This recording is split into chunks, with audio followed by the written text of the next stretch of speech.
ఇవాళ బోరుబండి మాయమైపోయింది నంగునూరులో, ఈ సిద్దిపేటలో, ఈ తెలంగాణలో.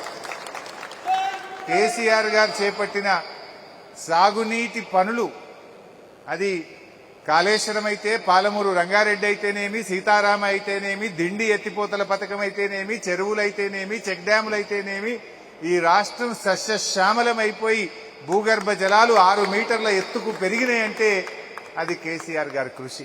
అసలు ఇన్నేళ్లు పామాయిల్ ఎందుకు రాలే, గిప్పుడే నంగునూరుకు ఎందుకు వచ్చింది, గిప్పుడే తెలంగాణకు ఎందుకు వచ్చింది?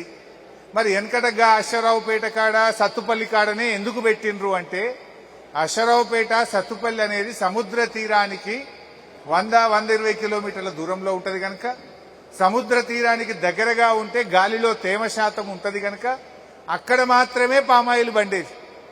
కానీ కేసీఆర్ గారు చేపట్టిన ప్రాజెక్టుల వల్ల అటు పాలమూరు గాని, ఇటు దిండి గాని, అటు సీతారామ గాని, ఇటు కాళేశ్వరం గాని, ఈ ప్రాజెక్టుల ఫలితంతో మొత్తం తెలంగాణ ప్రాంతము పామాయిల్ పంటల సాగుకు అనుకూలంగా మారింది.